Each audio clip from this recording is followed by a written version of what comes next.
Hey guys, welcome to another video.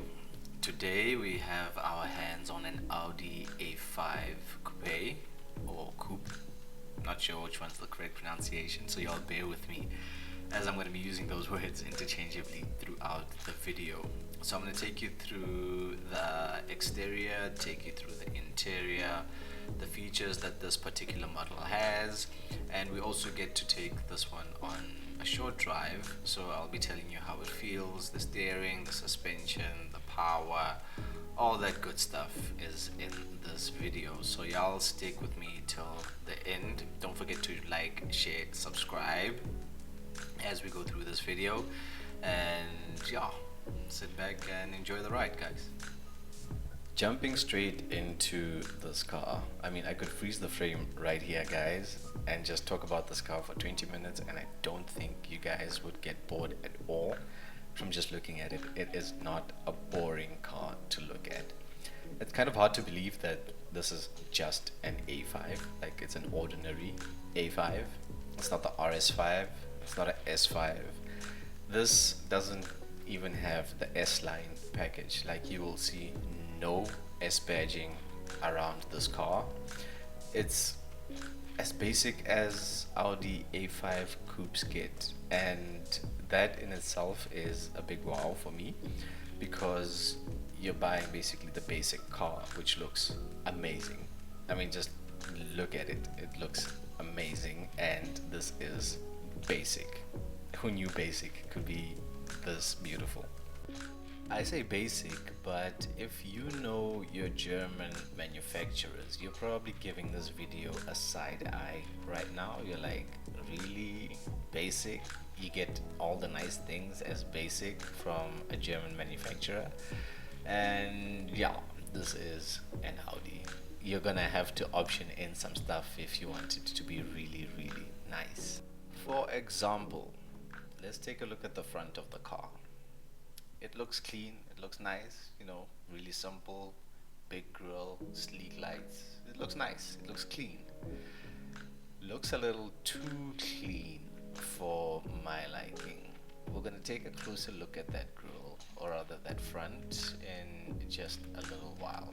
Moving to the side of the car, you get to appreciate those 19-inch mags, which are gorgeous, and they're also, yes, you guessed it, not standard. You gotta pay a bit more for those 19s. The standard car comes with 18-inch 5-spoke mags, which are a bit yuck on this car. Yeah, just get the 19s, they look way better, as you can see. The back of this car boasts two real exhaust tips and some nicely blended rear lights. I think the lights go well with the paint, or the paint goes well with the lights. For those of you who are interested in the names of like cars paint schemes, this particular red from Audi is called Matador Red, for those of you who are interested in those kind of things. And I just think this is the perfect color for this car. Maybe black would have also looked nice, but I love this color. Big fan of red cars. I hope the camera I'm using is doing it justice. If not, it's your phone. I'm using a nice camera. That front that I said we're going to talk about, here it is, guys. What do you notice? I'll give you some time. Yeah, you probably picked it up. There are no parking sensors. Yeah, no, Audi's not that good at hiding parking sensors. They're really not there. You gotta pay a bit more for parking sensors from Audi in your A5. You also don't get radar cruise control, so you don't see a sensor there. They're not that good at hiding it either. You also don't have a front camera, so no 360-degree view for you in your A5. I just want to focus on these mags just a little bit and just let y'all know something a little more in general about getting bigger mags. So I know I said I would rather get the 19s, and yeah, before you make that decision, I just want to highlight something about upgrading to bigger mags. So when you upgrade to bigger mags, you are taking away just a little bit from the comfort of the car. So how that works is when you get a bigger mag, you get a thinner tire. So now the tire does play a role in the comfort level of the car, because the tire, if you have a thick tire, it absorbs some of the shock that you might experience in the roads that we travel on. So before the shock absorbers actually absorb the shock from the imperfections in the road, the tire also plays a role in absorbing just the minor shocks that you might have experienced in the road. So if you have a bigger mag, that means you have a thinner tire. That means you are leaving more work to the suspension instead of having just a bit more tire to help you make the car a bit more comfortable. So just something to bear in mind when you do upgrade to nicer looking mags. Moving around the back, you are confronted by two real exhaust tips. I just felt it was necessary to mention that they're real. We live in an era of a lot of fakery back here, so those are real exhaust tips. And also at the back you get parking sensors. These are the only parking sensors you get with the standard car, and that's pretty much all there is to talk about back here. I can hear someone in the back saying, "Oh, the reverse camera." There is no reverse camera. Yeah, you gotta give Audi a little more money if you want a reverse camera in your Audi A5. It is not a standard feature. That will be a recurring theme in this video. Optional extras are plenty with Audi. They're not gonna play with us in that department. So yeah, there's no reverse camera. There's no camera anyway on this car. You gotta pay more. Rounding up the rear, we'll move into the boot, which you can open with the key fob, as I've just done here. And the boot is spring loaded, so it pops open as soon as you unlock it, but you need to close it manually. In the boot you will see a subwoofer. That is not an optional extra. That is not an extra from Audi. That is some aftermarket subwoofer that the owner of the car decided to fit in for some extra bass. You don't need it. This car sounds good without it, but you could always do with some extra bass. You get some side netting with a microfiber cloth, which I forgot. I used that cloth to wash this car. Bro, I know you're watching this video. I want my cloth back. You also get some tie down points, which I've again never seen anyone use, but they're there in case you wanna tie down some things, because that's what tie down points are for. But yeah, otherwise a decently sized boot. You also have folding seats which fold in a 40-20-40 split. That means you can fold the sides or the middle, or a combination of sides and middle. As you can see, you can open them from the back, as the middle seat just fell down as I opened it from the boot. Decently sized boot, it's good. This is a coupe. It basically has two seats. I know it has four, but you'll see the leg room and you'll realize that this is basically a two-seater. And you have a handy little notch there to help you close the boot, which is quite handy to have things like that, because you don't always want to be touching the paint. Well, I don't, because you're going to put fingers and stuff on it and make it dirty. So it's always handy to have something dedicated to closing the boot when you want to close the boot. Before we move inside and see all the nice toys this car has, you'll see that the edges have been dinged a bit. They've been knocked against stuff, I assume when opening the doors, because these doors are pretty long, and they need to be, because this car does have back seats and only two doors. So before I show you just how long these doors are, I just want to take a moment to appreciate frameless doors, or doors with frameless mirrors, or pillarless doors. I'm not really sure what the name is. Y'all will let me know in the comments if there is a proper name or if both are appropriate. But yeah, this does have pillarless doors or frameless windows, whichever you want to call them, and they look nice. Not nice in the sense that it looks cool or anything, but nice in the sense that they're different. It's something, if you're not used to it, it's strange, and it's nice in that sense. But anyway, back to the length of these doors. Now, as you can see, I've parked off center, and I've opened the door, and you can see it goes pretty deep into the next parking bay. So these are long doors that you need to be careful of when opening them.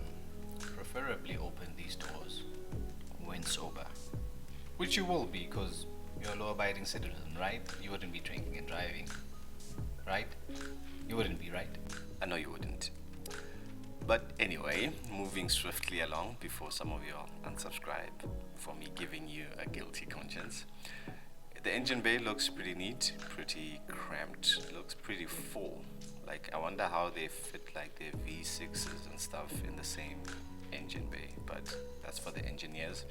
So this right here is a 2-liter turbocharged diesel engine, and this is the engine that makes sense for me in terms of economy and stuff. I know diesel engines are not exactly the most attractive engines for sports looking cars. I don't want to call it a sports car because that's gonna leave room for a very big debate. What I'm pointing at there is the turbocharger, and I'm pointing at it just to show you, in case you don't know what a turbocharger looks like.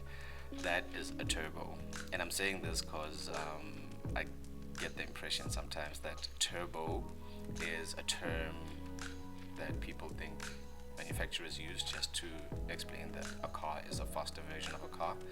It's not just a term, it's a physical component, and if you're not sure if you're buying the turbocharged version of a car, whoever's selling you the car should be able to point out that this is the turbo we're talking about in this particular. And finally, moving into the interior of the car, we'll start with the driver's door. Not really a lot going on here.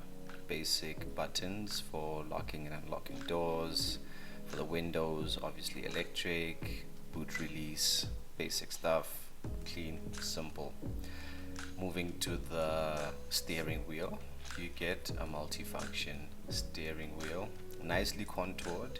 If you look towards the sides there, nice grooves, makes it feel really nice and sporty. You also get some flappy pedal shifting, just getting a better angle there. You can see the flappy pedals there in case you want to change gears yourself by the steering wheel and feel really sporty in your A5.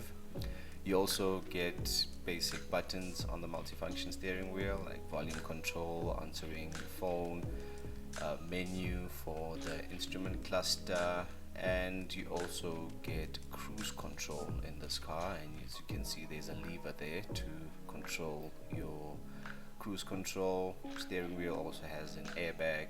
Steering wheel feels really nice, feels really sporty, feels really premium. It's leather wrapped, feels quite nice. The lights are automatic, as in when it gets dark, the lights automatically switch themselves on, something you would expect in a car like this. The steering column in this car is adjustable, but only for angle and not for reach, and it's done so manually, as in it's not electronic. I think we can forgive Audi for not making it electronic, but don't think we can forgive them for not allowing adjustments for reach, because as the driver of such a sporty like car, you would want to be as comfortable as you can be when it comes to the steering. But anyway, maybe it's just me and my short arms, I don't know, but yeah, I would like adjustments for reach. Here we have the infotainment system, which is guiding me to the nearest filling station as I was running low on fuel. Hey guys, I got this car like this. I got this from a guy who's like, dude, I know my car, you'll make it back. I refueled shortly after this video. The glove compartment is nicely tempered, as in it doesn't just pop out, it falls slowly and graciously. It's also lined with felt, so you don't hear things rattling around in your glove compartment as you drive. It also has a light that switches on when you open the glove compartment, so you don't need to be taking out your cell phone, getting the flashlight out when you're looking for stuff in the dark. The glove compartment also houses the shuttle, which is a good thing if you still use CDs. It's not a good thing if you don't use CDs, because you could do with the extra space in the glove compartment, because it is quite small. So yeah, I don't know if that is necessary. I mean, this car is, I think, a 2019 model. I don't think CDs were necessary in 2019, but it's there in case you still use CDs. So the Audi A5 does have keyless start, so you can keep the key in your pocket, push a button and fire up the engine. What I'm going to give you now is just the driver's view, which is very good in this car. You have large windows, not many blind spots. I couldn't really find blind spots per se. That's not an excuse for them not giving this car a 360-degree camera system or parking sensors all around, but yeah, you have pretty good visibility of what is around you in the Audi A5 Coupe. The center console looks really nice with a nice mix of black and aluminum-like looking plastic. Looks really nice. One thing I just want to point out is, you see that small knob on the left there? That's the volume knob. And a lot of people find it odd that it's there, but I get it. I mean, your arm would be resting on the armrest, so it's kind of like a place where you can adjust your music, your volume, skip tracks without lifting your arm. So for me, it kind of makes sense to put it there. Odd place, but it makes sense. The storage area under the armrest is not a lot. I think it's just enough for like your wallet, your phone, some keys, and that's about it. But yeah, you do have a bit of storage. I guess they tried. You also have your charging ports nicely hidden in there. You also have your auxiliary port also hidden in there, which is quite nice that they put it like snugly put away. It doesn't interfere with the designs of the dashboard or anything like that. That is nicely done. Moving to the dashboard, you have your climate controls on the dashboard, and everything that needs to be a button is a button. Everything that needs to be a knob is a knob, which is nice. But you also get some blanks. Why do we have so many blanks in like a car that looks like this? This is an Audi A5. This isn't the basic Audi. Like, this isn't bottom of the range. You do have some blanks over there, and I know those are blanks because in some models you can get heated seats, and that's where the buttons for the heated seats go. Yeah, I don't know about those blanks though. So I'm just going to switch on the car once more to briefly take you through the infotainment system on this car. But before I do that, I just noticed the seatbelt butler popped up as I did that. So that little gadget that pops up there is the seatbelt butler, and it was supposed to hand me my seatbelt as I sat down there, but it missed in this instance. But I'll show you that seatbelt butler in action in just a little while. So the infotainment system is pretty easy to use. You control it with a little wheel in the center console there. It's a really intuitive system, guys. Believe car reviewers when they say that. This is an intuitive system. I got used to it very quickly. I don't drive an Audi. This is not my Audi, but I got around it very quickly and very easily. You control quite a bit from the center console. You can select your driving modes, you can call, you can control your multimedia, also navigation as well.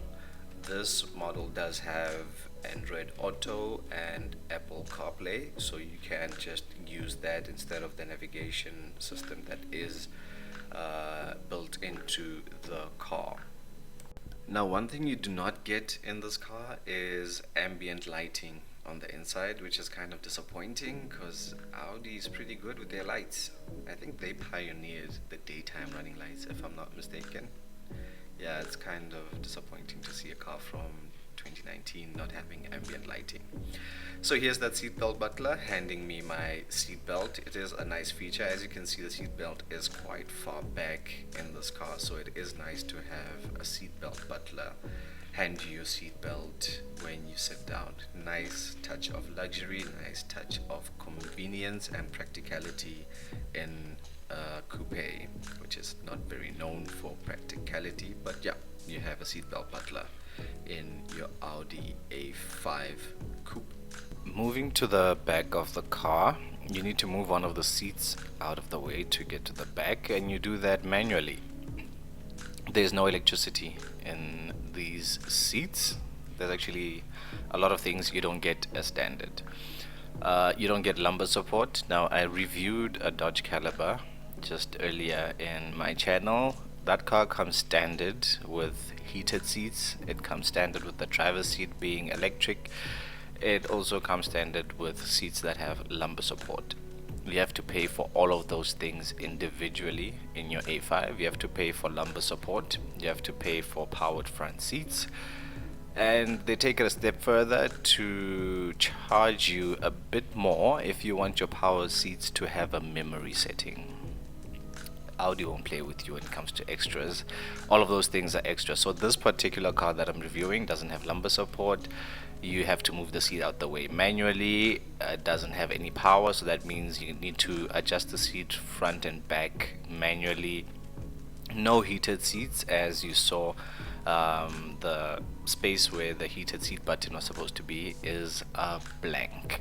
But anyway, if you're buying a coupe, you must have a bit of extra cash in any case. But moving along, in the back seats you do get a cup holder on each side, some storage bins. The back seats do have ISOFIX, as you might have seen while I was going on about the front seats. The center console from the back seat does not have climate control vents. You get that weird storage there. I don't know what you're supposed to put there, but there's that weird storage, maybe a small cell phone or something. You also get a 12-volt socket. Why would you need a 12-volt socket in the back seat? I think some USB ports would have been much more handy back here, but yeah, you get a 12-volt socket and weird storage in the back seat. When it comes to legroom, I'm sitting behind my driving position and I'm pretty comfortable. Just a little bit of knee room there, just enough for my knees not to touch the front seat. And as I've mentioned in previous videos, I'm not the tallest person ever. If a slightly taller person is sitting in front there, you're gonna really have an uncomfortable time at the back. It's okay for short trips, but for longer trips, you're gonna get very uncomfortable. You don't get much sunroof at the back because it's not a panoramic roof, it's just a sunroof, so the sun in the roof is just really for the front occupants. You do get a nice view of the dash. I think that's the only plus from the back seat, but that gets boring after a while and you just want to get out the car and stretch your legs. Speaking of that leg stretch, getting out of the back seats is the same process as getting in, just in reverse. So if you didn't pay Audi some extra money for electricity, you're gonna have to push the seat out of the way, and those long doors do make quite a decent opening for getting in and out of the back seat. I didn't struggle much. Like I said, I'm not the best benchmark, but I didn't struggle. I'm 1.7 and I got in and out just fine. I nearly forgot to speak about this little thingy. Well, I know now that it's an armrest, but I thought it was a storage compartment. This car is really selfish when it comes to storage. You don't get a lot of places to put stuff. As I'm fiddling around there, I thought like cup holders or a storage compartment would open. Nothing happened. It's just an ordinary armrest, which I think is nice of them to put it there because no one's going to be sitting in the middle seat anyway. So yeah, your knees might hurt, but at least your arm gets somewhere to rest, at least. Jumping into the front seat, the driver's seat that is the seat you want to be in because this is a lovely car to drive. You have different drive modes, which are comfort, dynamic, individual, and auto. I'll get into those in just a bit. I just have one complaint and I just want to get it out the way, which are the brakes. This car has sporty brakes, and typical of sporty brakes, they are quite grabby. Like you go near the brake and this car wants to stop. It doesn't want to come to a slow and gradual stop, but that's my only complaint. But I guess that's what you get when you're buying a sporty car. You get the sporty brakes. But otherwise, no other complaints. You do have different driving modes. In terms of economy, this car can be a very reasonable car if you drive like a reasonable person. Audi claims that you can drop it below 5 liters per 100 kilometer, and I believe them. I believe Audi when they say that. I was getting about 7 liters per 100, and it's because I was doing a lot of stop and go. I only got a little bit of highway driving, but I believe if you are on the highway on a long trip, I think you can drop it below 5 into the high 4, maybe 4.8 liters per 100, maybe even 5. Yeah, if you have a bit of luggage or a passenger with you. Now, this version of the A5 has the technology package, which comes with the virtual cockpit. So that's what you see there, that screen in the instrument cluster instead of manual dials. That's called Audi's virtual cockpit. And it's quite nice. You can have quite a number of things displayed there. You can have your music displayed, the radio station, you can have your phone book, you can have a map. As you can see now, I have the map there. And you can also have big dials, so you can see your rev count and your speed, or you can make the dials smaller so you have a bigger map so that you can see your turns that are coming up ahead well in time. Pretty configurable, pretty adjustable. I like it. There are the drive settings, the comfort, auto, dynamic, and individual. I had it on auto most of the time, and then I switched it to comfort. I'm not sure what auto is supposed to do. I didn't feel it automating anything. It felt a bit harsh on auto. It's like it favors sport when it's on auto. Maybe that's the whole point of auto. Maybe you're not supposed to notice it doing anything, hence the term auto. I don't know, maybe. But yeah, I didn't feel the steering getting any softer or harder when I switched it to auto. Yeah, it just seems like it does a lot more to the suspension and the revs. So I switched it to comfort. It got really comfortable. The suspension did slack quite a bit and it handled the bumps really well when it was in auto. This being the diesel version, now diesel engines do have an annoying grumble. I personally don't like passenger cars that have diesel engines because you have a passenger car that just sounds like a tractor or a buggy, which is not very attractive. But this car is well insulated. When you're inside the car and it's on the move, there's hardly any noise. You don't notice that you're driving a diesel. There's also not much road noise. I couldn't pick it up. You really need to listen for it if you want to hear the road noise, and hence I was reviewing the car, so I was listening out for it, and that's how I got to notice it. But it's a really quiet cabin. I like what they've done there to make it really quiet so you don't notice that you're driving a diesel, because that would have been very unfortunate for you to hear like that diesel grumble, like that tractor noise when you're driving a really sporty car. Yeah, it's not a nice engine noise. They also don't pipe in any fake exhaust noises, so you just get a really quiet cabin inside your A5 TDi. I don't know if it's the same with the petrol powered versions. I can imagine maybe that let some of that engine noise in if it was a petrol powered engine, because part of the experience of driving a sporty car is hearing the engine, but I can only use my imagination there. And that pretty much sums up my review of the Audi A5. This is a car that makes sense to me, the Audi A5 Coupe, that is, because you do get a 4-door version of the Audi A5. That one is called the Sportsback. You get 4 doors on that one, but nonetheless the 2-door version does also make sense to me if you don't really need the back seats all that often. Let me know what you think of this car in the comments, guys. Do leave a like on this video. Do subscribe if you haven't done so already. Hit that notification bell so you don't miss out on more content, and I'll see y'all in the next video. Cheers, guys.